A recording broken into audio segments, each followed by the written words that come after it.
So, when I was a child, I thought the world was good. Not because someone taught me that, but because children enter the world assuming possibility. They don't enter assuming the worst.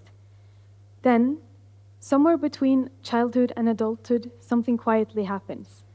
We start calling fear as wisdom, cynicism as realism, and we call social distancing for trust. Now, I think this is one of the least talked about tragedies of becoming an adult. Because somewhere along the way, we don't just grow older, we grow colder. We even congratulate ourselves for it. We say, I'm not naive anymore.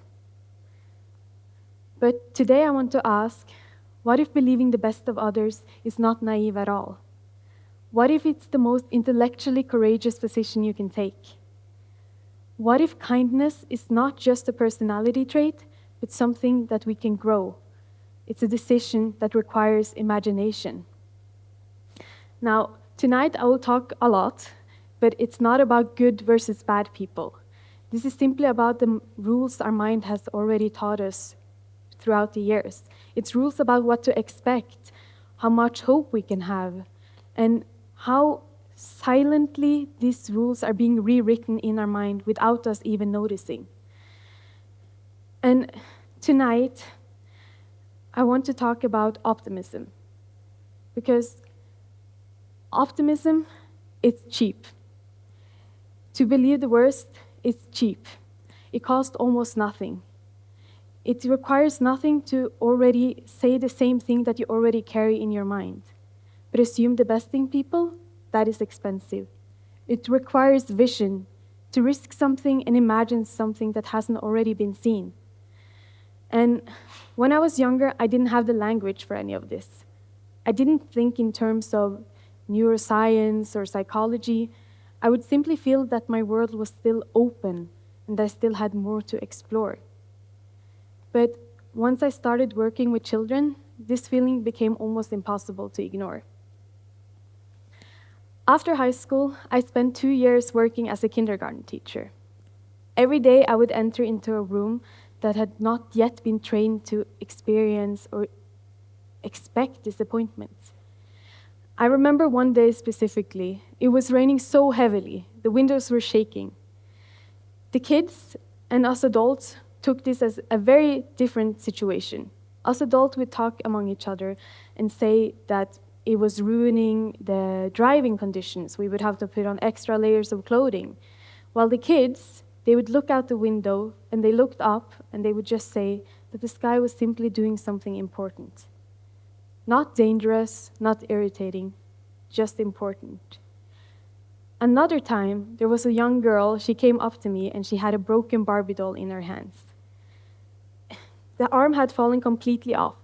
And I remember she was looking at it very seriously and studied it. She looked back up and said, Synne, I don't think it's broken. I think it just became something else. And I remember that time that I realized that at some point we don't just lose our toys. We lose that way of interpreting the world. Because children, they don't see mistakes or dead ends. They see possibilities or new versions. And neuroscience explains us why. So, in early childhood, we go through something called neuroplasticity. This is when your brain literally creates millions of different new connections inside. And then, every question you ask will strengthen the mind. It is flooded with dopamine, which is the chemical that creates creativity, imagination, and fuels learning. But then, as we grow older, another process begins, neural pruning. Now your brain is literally deleting unused connections to become more efficient, which is necessary, but without awareness, this pruning, it becomes shrinking. And I think it's one of the least talked about tragedies, because fear, it actually reshapes your brain. Chronic stress strengthens the parts of your mind that detect threats, but it also weakens the parts that can detect opportunities. So while your brain becomes excellent at surviving, it becomes terrible at seeing possibilities. And this is why optimism becomes so complicated as we grow older, because suddenly we're not becoming wiser. We are just becoming more trained. I realized then that this wasn't just a process happening to everyone else. I could feel it happening with myself as well. And it wasn't really a dramatic thing that happened. It wasn't a dramatic event. It was more of a quiet accumulation. I would notice myself being quicker to doubt than to hope. I would be slower to trust than to be open. And the part of me was actually proud. I felt like I was doing the responsible thing. It was pretty reasonable. It was part of growing up. But what was actually happening was that my mind was silently closing. And not because I chose it, but just because I stopped noticing that it actually was. And this realization made me see that nothing ages a person faster than stopping to learn. It's not wrinkles, it's not birthdays, it's not a number. When curiosity ends, that's when aging begins. I have met 60-year-olds who felt more alive than 20-year-olds because one of them still asks questions. But I've also met 20-year-olds who felt ancient, not because of the years they are, but because of the numbers of doors they had already closed. And curiosity, that is youth, and openness is youth. So we have to protect it so sincerely. Childlike wonder is not something we have to outgrow. It is something we need to protect. And curiosity, I would even argue, is almost the same as optimism, because optimism is really just curiosity towards the future and being able to imagining something you haven't already seen. So, yes, I was aware now, but how could I get back this pink-loving girl who was thinking everything was possible? The steps I had to take was embarrassingly small, and I think a lot of us can interpret it into our everyday life. So when I was starting to suspect danger, I would simply pause. When I started labeling people too quickly, I would wait, and most of the time, these people would surprise me. And when I found myself in a difficult or disappointing experience, I wouldn't actually have that as my permanent conclusion. I would think that something else could still be possible. And I talk a lot about all this curiosity and how important it is for us to cherish it. But why is it then so easy for us to lose it? And it's actually not about our morale, it is neurological. Psychology explains this through something called adverse selection. And it is something that not enough of us know about. So I don't know if any of you have ever been told that were too trusting, or that you should not believe the best in people, that people might hurt you. I have, at least. And then one time I did actually get hurt, so I listened to them. I would small my trust, I would cold my heart, and I would notice that the world didn't actually become safer. It just became colder.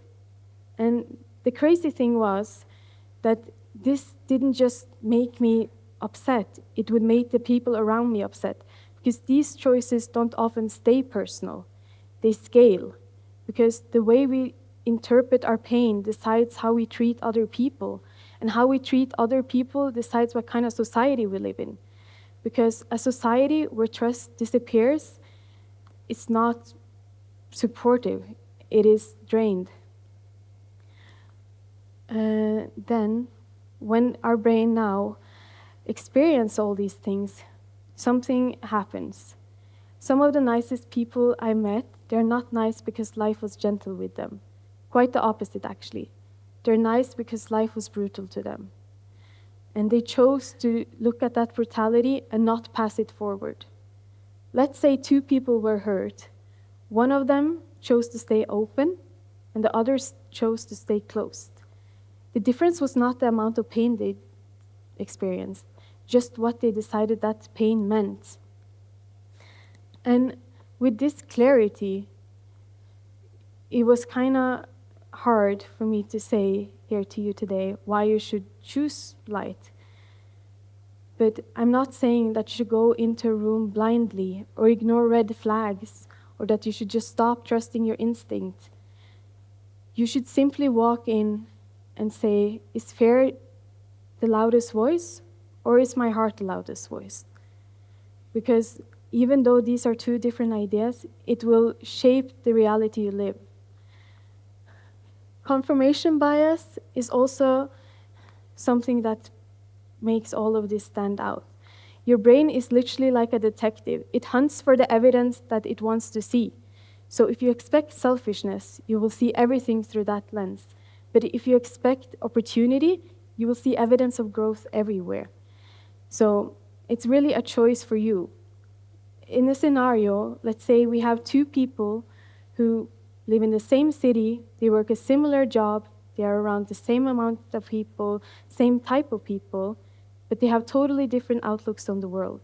One might be imagining a future, might imagine everything good, while the other is looking at everyone and expecting the worst. They are both thinking they are being realistic, but simply they are reshaping their entire future. So it's really your choice what kind of reality you want to have. And it's not just about everyday life. Being optimistic actually has some benefits as well. And what are they, you might ask? So optimistic people, they will live longer. They recover faster from illness. They create healthier relationships. They make better risks, and they become better leaders. So it's not really just a decorative emotion. It is actually a performative advantage. So everything tonight, like loss aversion, like post-traumatic growth, it is not different ideas. This is all part of a system really about staying open or closing off. And it's really important how we decide to look at it. So tonight, we should reframe the word naive, because naive is not someone who decides that good is not best. Naive is someone who is already turned off their emotions and that doesn't want to believe in the best. And the ones who keep a resilient mind, they will keep their imagination open. So what can all of you do tonight? You could start by staying curious and asking questions. Think of it as small experiments every day, but because without it, we are really just existing in this world. We are not feeling it. We are not learning. You will stay stuck. So just treat other people the way you want to be treated. I know it's an old, but it's a golden rule. So tonight, let's do a small rebellion, a rebellion against numbness, a rebellion against expecting disappointment, and a rebellion against thinking pessimism equals intelligence. Because an illuminated mind requires imagination and curiosity. And together, we should all do this, and that's how we have an illuminated mind. Thank you.